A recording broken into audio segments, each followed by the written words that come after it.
Now we're starting the rest of the leg. We've just done the pelvis.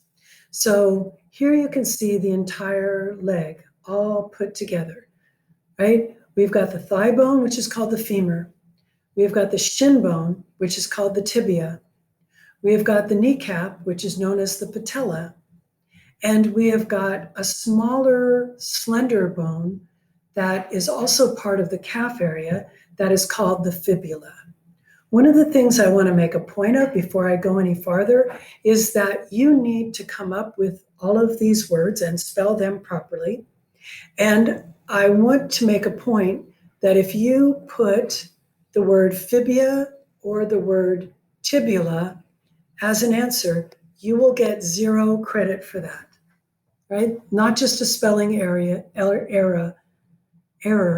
It has to be tibia, fibula, right? Okay, so we're going to go over all these bones. Remember that you need to be able to distinguish them when they're not all put together like this. Great. So let's start by looking at the femur. The femur is over here on the left, and the femur has got a ball on it like the humerus does. But how is it different?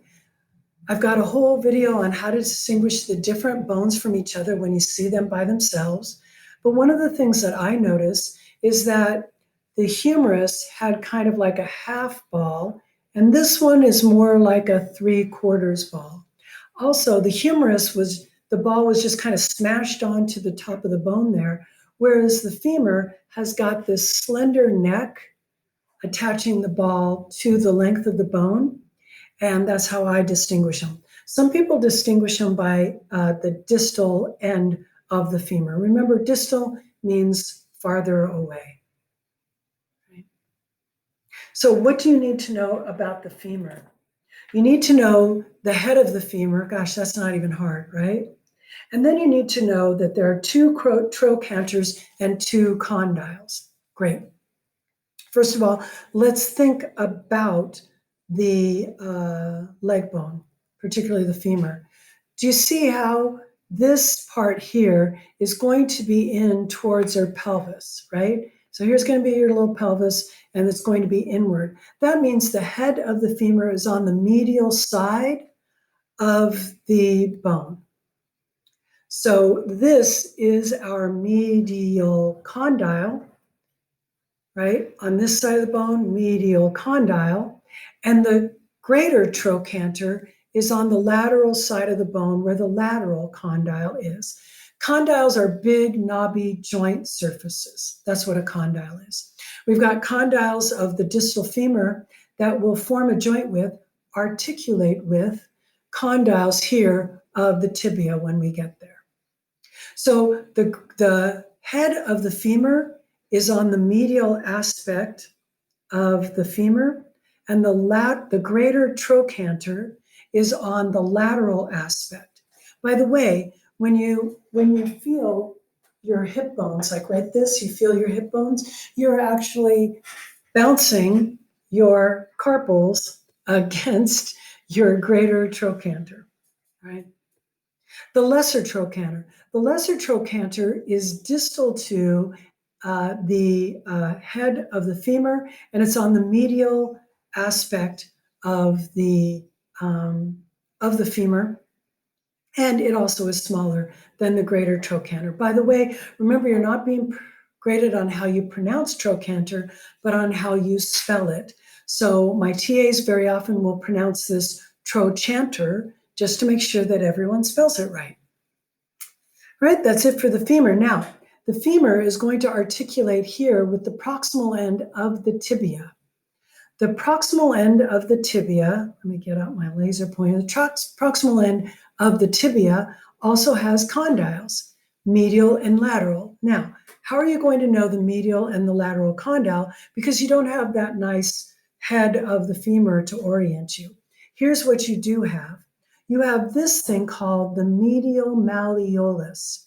It's on the medial, so it's on the inside of the bone. So on each of your ankles, you've got an inner ankle bone and an outer ankle bone, or you've got a medial malleolus and a lateral malleolus.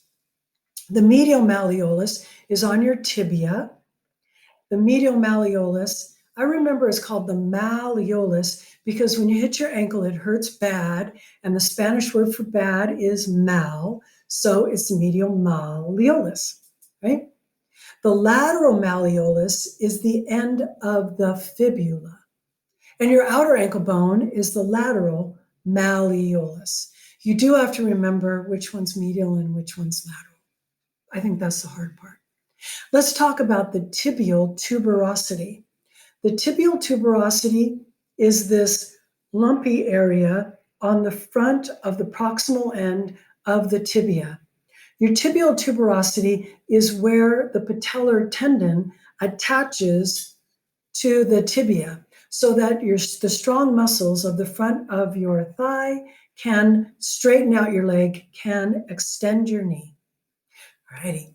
Before we go any farther, let's look at what this looks like here in our McGraw-Hill resource.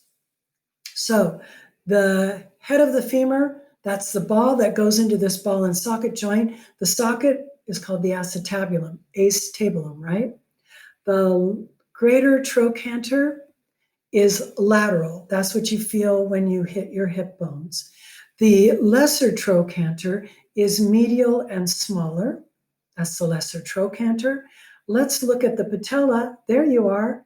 Hi, little patella. The patella is your kneecap. It looks like a stone you might skip across the surface, right?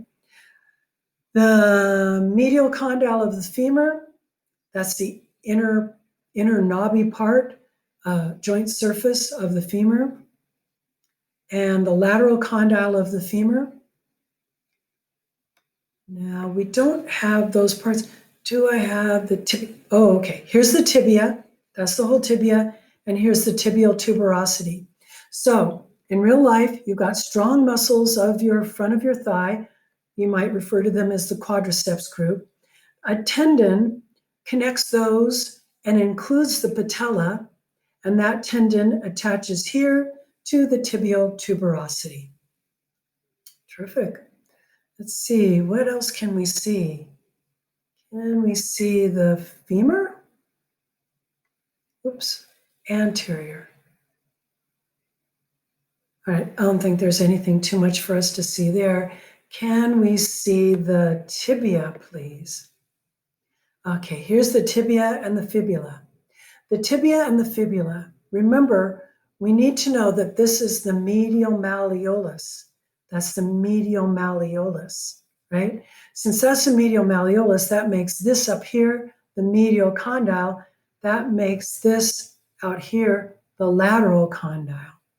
Here is our fibula, long, slender bone, and the only part of that that you need to know is the lateral malleolus. And don't forget, on the tibia, there is the tibial tuberosity, and the tibial tuberosity is that place where the patellar tendon attaches at the proximal end of the tibia. Great. So let's wrap up our discussion of the leg with talking about the foot. Just like the hand had the wrist called the carpals and the hand called the metacarpals, your foot, the ankle and heel part, is called the tarsals, and most of the foot is called the metatarsals, okay? Now, with the carpals, you didn't have to know the names of any of the individual carpal bones, but for the ankle heel area, you do need to know the names of two of the bones. You need to know the talus and the calcaneus. The calcaneus is your heel bone. If you hit your heel at a clod of dirt, you are tapping your calcaneus against the dirt, right? What is the talus? The talus is the bone that forms a joint with the tibia and fibula so you could tap your foot.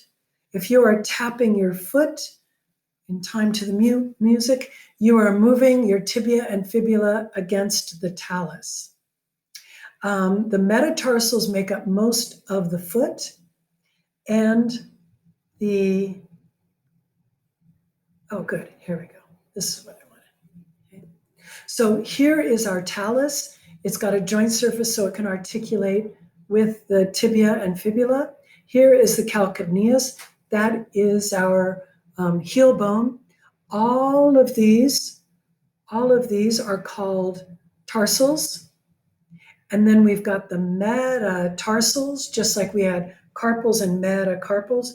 And then all of your toes are called, all the bones of your toes are called phalanges. Yeah, I don't know why they couldn't come up with a word like toelanges, but they just didn't. So here on the x-ray, we have got metatarsals. Then we've got the first phalanx, and that is the proximal phalange of the first phalanx, because we number the toes starting with the big toe, like we number the fingers starting with the thumb. Oh, one more thing. What more do you need to know for this lab? You need to know that there are 3 different kinds of joints you need to know. Hinge joints. Let me make me bigger. Hinge joints. The best example I know of a hinge joint is your elbow. Okay? So here, the way your ulna forms a joint with the trochlea of the distal humerus, this is a hinge joint. So at the elbow, the ulna with the trochlea of the humerus, yeah.